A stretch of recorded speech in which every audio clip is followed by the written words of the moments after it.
ऐसे ही मंगा एक्सप्लेनेशन हिंदी में बने के लिए हमारी दबजिन मंगा चैनल को लाइक, शेयर, कमेंट, सब्सक्राइब कीजिए। कहानी हमें एक जनजाति के मुख्य चौराहे पर ले जाती है, जहां काफी देहाती और पुराने जमाने का माहौल है। दूर से हम देखते हैं कि कुछ लड़के एक लड़की को घेरे हुए हैं और उनमें से एक कहता है कि वह अभी भी कांप रही है। जब हम उसे करीब से देखते हैं तो हमें पता चलता है कि वह एक लोमड़ी लड़की है और एक लड़का उसके साथ छेड़छाड़ करने की कोशिश कर रहा है। अचानक हमारा नायक जाग जाता है और चिल्लाता है कि कोई उसे छू न ले। लियोन उलझन में पड़कर उठ जाता है, ये सोचकर कि वहां कौन चिल्ला रहा था। अपना सिर पकड़े हुए हमारा नायक चक्कर आने की शिकायत करता है और सोचता है कि वह कहाँ है। उसी समय एक लड़का चिढ़कर कहता है कि लड़की ने उसे काट लिया है और चिल्लाकर उसे बाहर निकालने के लिए कहता है। हमारा नायक बिल्कुल भी नहीं जानता कि क्या हो रहा है। तभी वह झोपड़ी से बाहर निकलता है और उन अनजान आदमियों से उसका आमना सामना होता है। उनमें से एक शिकायत करता है कि लड़की तो बस एक गुलाम है और कहता है कि इसमें कोई आश्चर्य की बात नहीं कि लियोन उससे नफरत करता है। फिर भीड़ गपशप करने लगती है और कहती है कि लियोन भी कोई संत नहीं है। लियोन को तब आश्चर्य होता है कि क्या वह किसी उपन्यास में स्थानांतरित हो गया है। उसे पता चलता है कि जिस लड़की के साथ दुर्व्यवहार हो रहा है वह मुख्य नायिका खुफू है। फिर हमारे लड़के को याद आता है कि उपन्यास का नाम था खलनायक की नायिकाएं मुझ पर आसक्त हैं। जब उनमें से एक लड़का मुड़कर उसे लियोन कहता है तो हमारा नायक आखिरकार 2 और 2 जोड़ लेता है। उस पल उसे बिजली की तरह एहसास होता है कि कहानी का खलनायक वही है। इतना कहकर वह आदमी हमारे नायक को एक डंडा थमा देता है। वह कहता है कि भगोड़ा गुलाम पकड़ लिया गया है और अब लियोन की बारी है उससे निपटने की। नायक मन ही मन सोचता है कि उपन्यास का खलनायक सिर्फ 3 दिन ही टिक पाया और यह तो पूरी तरह से नकल है। एक तेज रोशनी दिखाई देती है। ऊर्जा का एक विशाल स्तंभ आकाश से नीचे उतरता है।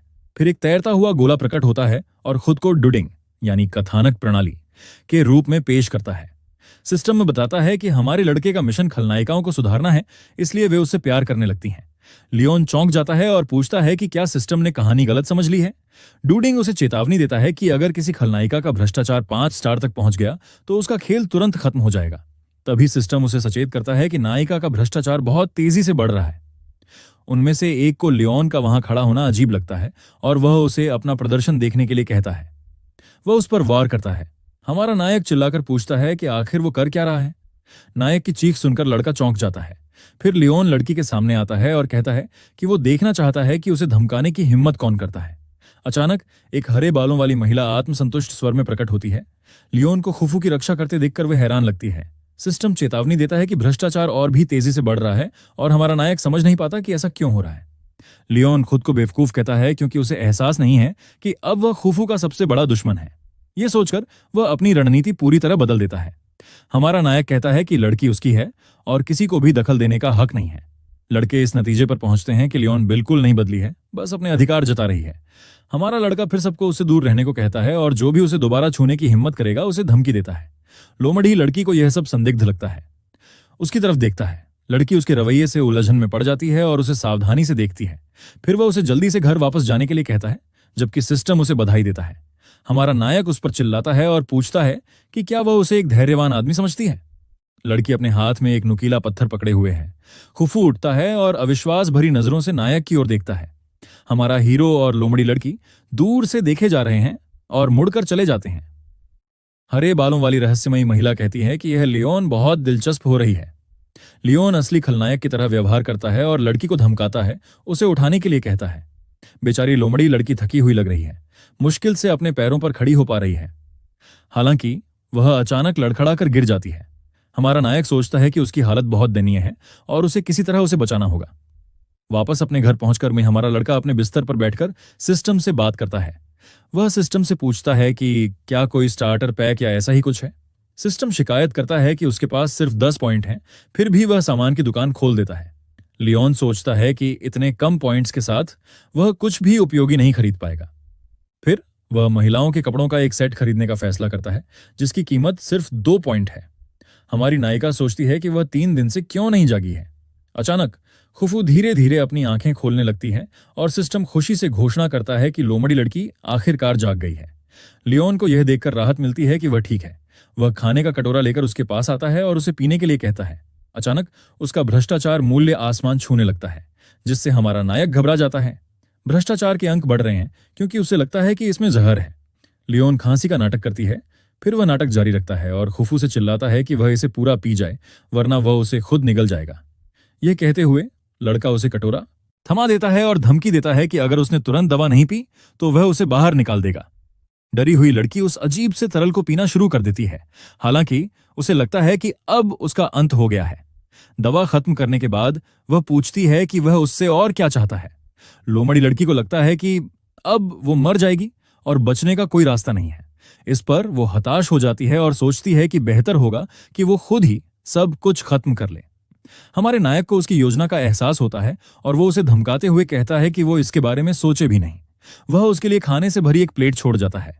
जाते समय एक हरा सांप उसे देखता है और उससे कपड़ों और खाने के बारे में पूछता है।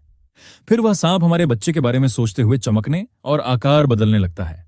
सांप हरे बालों और आकर्षक आकृति वाली एक स्त्री में बदल जाता है। उसे याद आता है कि उसे उसके बारे में कुछ अलग सा महसूस हुआ था, लेकिन उसे लगता है कि शायद कुछ खास नहीं है। कुछ और लोमड़ी लड़कियां वहां आती हैं और उस स्त्री झेनी को फल तोड़ने के लिए बुलाती हैं। झेनी मान जाती है और दूसरी लड़कियों को एक शरारती मुस्कान देती है। लियोन लड़की से पूछता है कि क्या वह खाने लायक है। वह कहता है कि वह कूड़ेदान में हाथ डाल रही है और उसे जल्दी से कपड़े बदलने को कहता है। नायक उसे धमकाता है कि अगर उसने एक भी टुकड़ा छोड़ा तो वह सारा का सारा उसके सिर पर डाल देगा।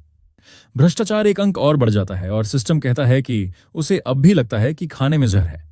हमारी नायिका सोचती है कि पिछले मालिक ने उसके साथ कितना बुरा व्यवहार किया होगा। वह मुर्गे की टांग उठाता है और कहता है कि वह इसे खाने लायक नहीं है, फिर खुद उसे खा जाता है। हमारा नायक फिर वहां से चला जाता है और दरवाजा बंद कर लेता है। उसकी प्रतिक्रिया देखकर हैरान रह जाता है। अचानक फू उस खाने की ओर छलांग लगा देता है जो हमारे नायक ने पीछे छोड़ दिया था। फिर वह चिकन की टांग को तेजी से निगलने लगती है। बेतहाशा खाते हुए वह भावुक हो जाती है। फिर वह खाते खाते रोने लगती है क्योंकि उसे एहसास होता है कि उसमें जहर नहीं है। सिस्टम खुशी खुशी घोषणा करता है कि कूफू का भ्रष्टाचार मूल्य पहली बार कम हो गया है।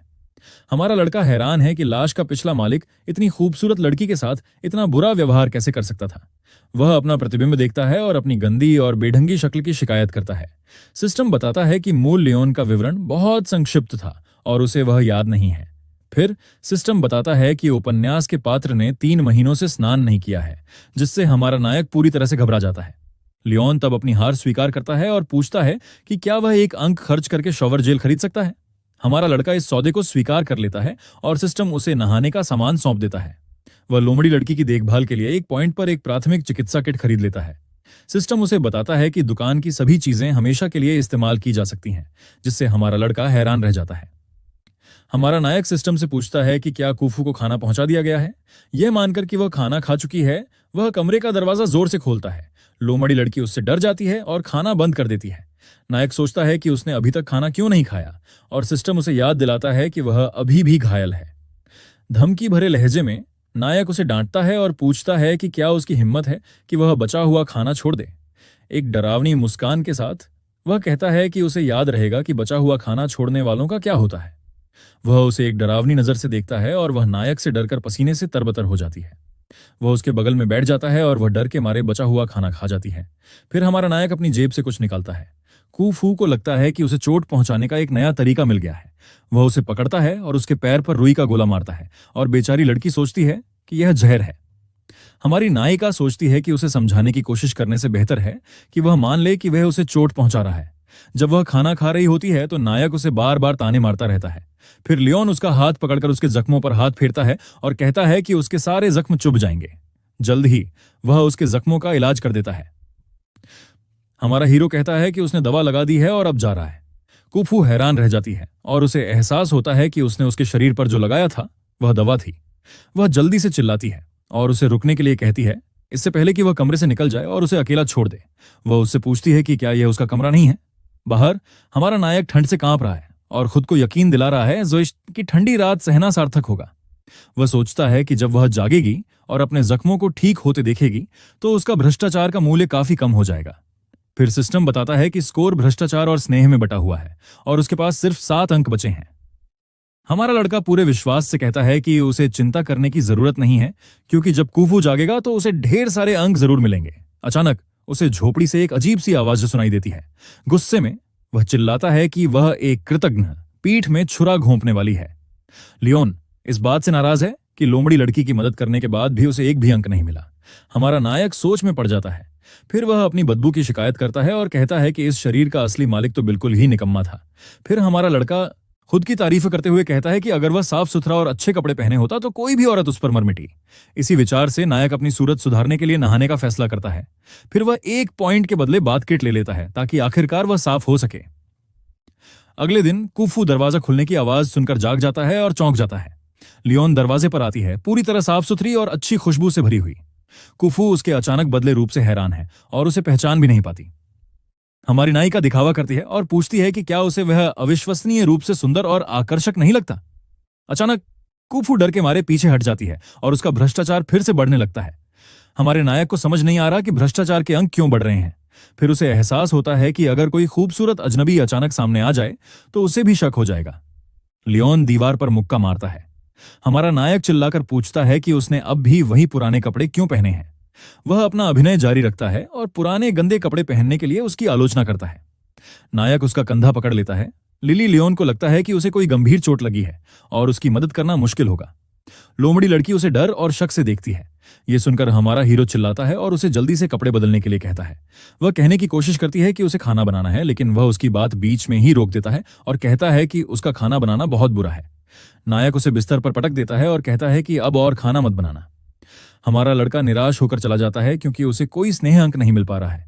दरवाजे से झांकती है, उसके व्यवहार से उलझन में। वह बिस्तर पर छोड़े गए उसके नए कपड़ों को देखती है। खुफू को याद आता है कि वह उसके साथ कितना बुरा व्यवहार करता था और कैसे वह अचानक बदल गया। खुफू को हैरानी होती है कि उसने उसे सजा क्यों नहीं दी और उसे नए साफ कपड़े भी क्यों नहीं दिए। वह अपने हाथ की ओर देखती है और पाती है कि उसके जख्म पहले से बेहतर हैं। उसका ज़मीर उसे चेतावनी देता है कि वह इस धोखे में न रहे कि वह उसकी परवाह करता है। लोमड़ी लड़की खुद को यकीन दिलाती है कि वह उसके लिए कुछ और बुरा करने की योजना बना रहा है। वह लाल पोशाक पकड़ लेती है और खुद को यकीन दिलाती है कि वह उस पर भरोसा नहीं कर सकती। हमारा हीरो चलना बंद कर देता है। लियोन कहती है कि महिलाओं को सुंदर कपड़े पसंद होते हैं और वह खुश हो जाएगी और उसके पॉइंट बढ़ जाएंगे, लेकिन सिस्टम उसे बताता है कि उसका भ्रष्टाचार मूल्य थोड़ा और बढ़ गया है, जिससे वह हैरान रह जाता है। हमारा नायक हताश होकर जमीन पर गिर पड़ता है और कहता है कि वह हार मान लेगा क्योंकि उससे निपटना नामुमकिन है।